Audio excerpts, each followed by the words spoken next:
See, there's grill, there's of course the Ashok Leyland logo right here, but in case you don't recognize the logo, they have written Ashok Leyland there as well. Now the thing is, why I'm telling you the front, because we're going to be opening the engine bay, and once I open it, I just cannot close it at all because there's a bit of a challenge. So it's already open from side.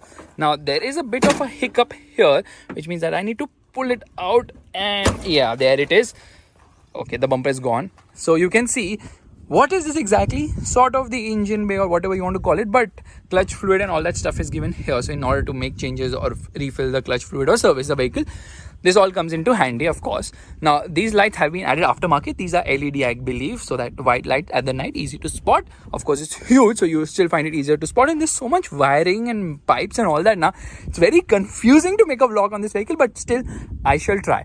Now here you can see, okay, this is the lever which you have to actually open, which I had already done it on both the sides, so I just like pulled it out. Otherwise, in order to open it, you have to open this lever, of course, and then actually anybody can open it because you don't have to open anything from inside, I believe.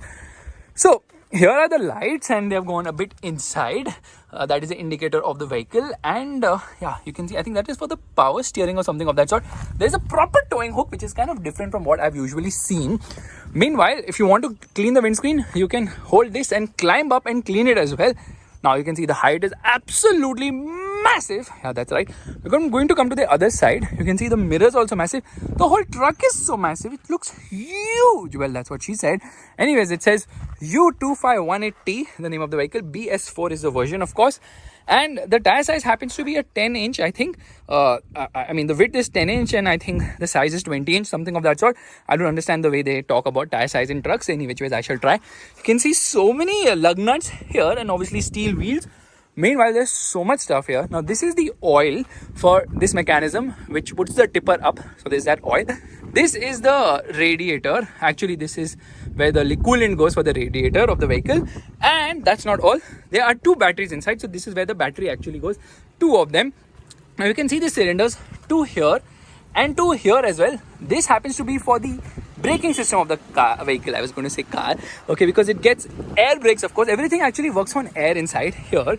So this is where the Stephanie actually goes, which is not there at the moment. So you remember when you see it that the truck is more loaded, this thing touches and moves. So that's like a sort of a safety mechanism, and then I think you can climb in from here if you so wish. Now this happens to have 10 pricking wheels, so 4 here and 4 there as well. So it's like a 3 row of tires. It doesn't power the front wheels, it powers both the sets of rear wheels is what I understand. And the tire size remains the same for all the tires, of course. So 10 inch, 20 inch, okay. Now you can see the design is a little different for the rear ones when compared to the front ones, of course. And yeah, width is fine, but then since 2 tires are stacked together, it gives it a lot of grip, but it doesn't go fast. Now it says 32T there. Now that is a mechanism for the suspension as well as making changes when you're changing the gear or depending on incline or decline and stuff like that. And then you can see it is a lot of body and tires are gone a bit, but that doesn't matter because it carries a lot of load. There's a reflector here, and of course you can see this is massive loading bay.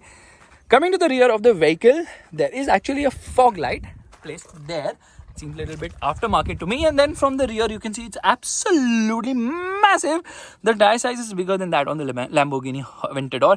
Just kidding, you can't compare it, but you can see the suspension system all there. That's the mud flap, and then I think this is for what, towing, or maybe I don't know. This is where you put all your stuff and your house and move it from here to there. So it's a massive loading bay. In fact, this vehicle can tow up to 19 tons. Itself weighs 6 tons. So overall, it's 25 tons with all the luggage inside. So the engine has to have a lot of torque, which it does. Okay, I'll just show you from this side as well. Thode bahut cut gaye hain tires, but that doesn't matter because it gets the job done. Now this is where the fuel goes. This is the fuel tank of this vehicle, which is a massive 300 freaking liters. 300 liters. Actually, the tank is always customizable with trucks and buses so that you can decide, depending on your usage, you can decide how big a tank you want or how far is the fuel station. You decide how big of tank you want. Faisal Khan's Fingers of Truth will not mess with this massive exhaust, which is completely exposed. And here you get the fuel filter as well as the fuel water separator. This is obviously to make it comply with BS4 emission norms. Now, this massive tank, I think, pulls in air from here and then pumps it to the engine. I think it's for the turbo system of that or something of that sort. So yeah. air intake here. And there is where the engine is. Yeah, that is a sweet looking engine because it's massive. I think more than 5000 cc, but we'll talk about that when we are actually driving this massive truck. Now getting inside is easy because you just step in from here. First and foremost, let me open the door, and there it goes. Some amount of effort. We have to climb in. No power windows here, but there's another window right there which actually has the tire pressure suggestions given on this particular window. There was a handle which has come off, but we are going to climb in. It's going to be a bit of a task. First things first, you hold here. Yep. And then you need to hold somewhere else also, but I'm going to struggle with all this because one hand is on the shooting device at the moment. But anyways, the seat is actually height adjustable, so you can increase or no, not height adjustable. You can move the seat's recline angle depending on how much comfort you want, but the seat doesn't really move as such. It's kind of an issue. And if you want to increase the height, obviously gadda dal dena. Okay, that's some effort. Let's shoot proper third. It shuts with a proper third. There is a glove box there which is so far away. I don't even know how I'll reach, and I think stuff is lying here and there, randomly assorted stuff. But this is the handle to hold on to for the co-driver. You obviously get seat belts, and you get a complete cupboard on the top where the toolbox is. So yeah, 3 of these, that really helps. Oh shut. Okay, now there are massive sun visors full of dust. Oh, that's something you would expect. Let me see if I can reach to the other side.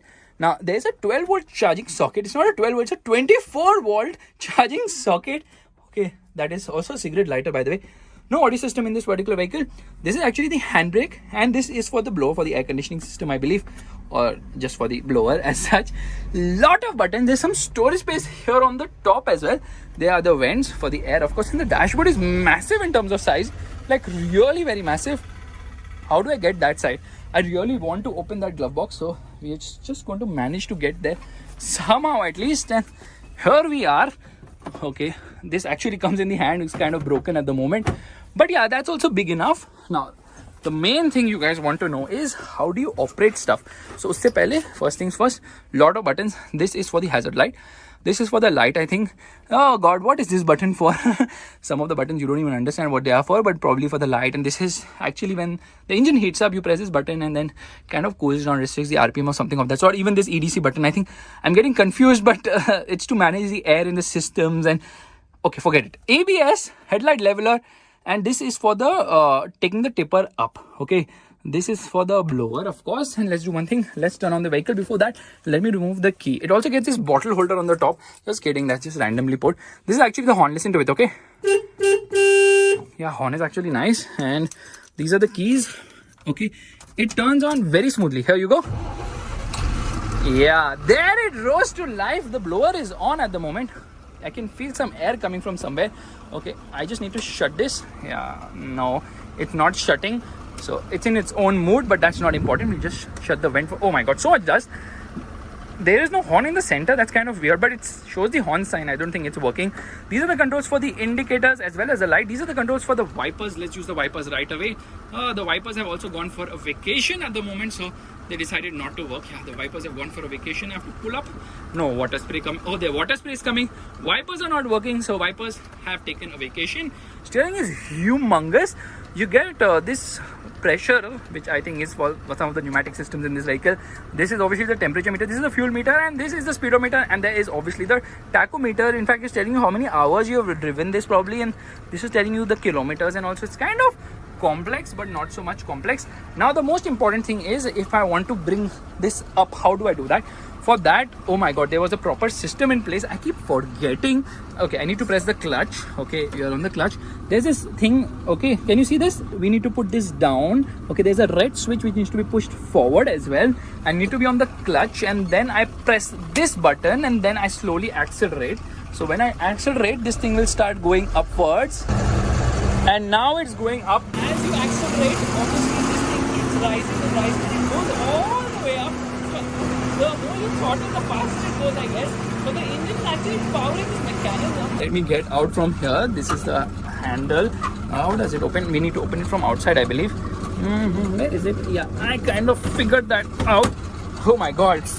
Kudos to all the truck drivers who have to put in so much freaking effort to do all this. I just don't want to fall and break anything. And here we are. This has gone all the way up, and now it's going to be brought all the way down. And I think it's a similar mechanism of putting it up. You do something similar to bring it down. Oh my god, it's coming at quite the pace. While going up, it takes quite a lot of time, and that's how you actually unload whatever you have loaded inside. So yeah, this is absolute fun and crazy. But yes, I need to get used to all this because I've never done all this before. But hey, let's do one thing. Let's start driving right away. So we're all set to go, which means turning on the vehicle. Quite the roar, and then we are going to put the handbrake down. The handbrake is down. Now, to get into reverse, full clutch, and this thing needs to touch there. We are into reverse right now. No reverse parking camera, no rear parking sensors. Mirrors are there, and they are going to try and reverse. Okay, now reversing is on, which is kind of easy. Relatively, I thought बहुत difficult होगा, but no, the steering wheel has a lot of play in the center somehow. So yeah, that's kind of manageable, and then we are just going to manage to take a turn so that we can go the other side. Come on. Yeah, it kind of makes a lot of sound as such. No parking sensors, so it's really very difficult to drive our truck. So kudos to all the truck drivers who do it. We're going to stop. We are going to come into first gear. Now we are into first gear, and off we go. Actually, turning radius is not bad. It's actually 9 meters, I think. First gear, I'm almost reaching the red line. Oh my god, red line is coming at around 1600 RPM only, so it doesn't really red line as much, but still, off we go. Now this is powered by a 5660cc. It's a 6-cylinder engine which produces 180 horsepower and 660 Newton meters of torque. Torque is the name of the game. It's a 9-speed gearbox. The clutch isn't too heavy as such, and you have to where's the gear lever? You have to shift very fast into the next gear before you can blink. Now I'm already in third gear. It has a 9-speed box for a reason, because torque is the name of the game, and before I know, I've already hit the red line. So we are into fourth already, which is kind of on the faster side. Speedometer is not working, but I believe I'm doing almost 150 kilometers per hour at the moment, because that is the feeling it's giving me. Steering has so much play, it's absolutely crazy. The ride is not great because there's no load on it. Leaf swings work with more load, of course, and then you can see the steering doesn't offer good feel or feedback, and the vehicle is a little bit too bumpy as well. However, I would say the steering centers, which, look at this, okay, I'm turning right now, okay, I'm going to turn, and just notice the steering wheel. Here I've given a full turn. Okay, there's a stone, we're going to avoid that, and as soon as I leave the steering wheel, oh my goodness, Maruti Suzuki cars don't do this, which this truck manages to do. So the on-road price of this truck happens to be 27 lakhs. I'm driving in fourth gear, I cannot believe. So I'm going to come into, okay, I need to be in third first. Here we are into third. It picks up pace well in third, because torque is the name of the game. It has got a good low end. It doesn't go to the mid-range, it doesn't go to the top end, because it redlines very fast, around 1600 1700 RPM.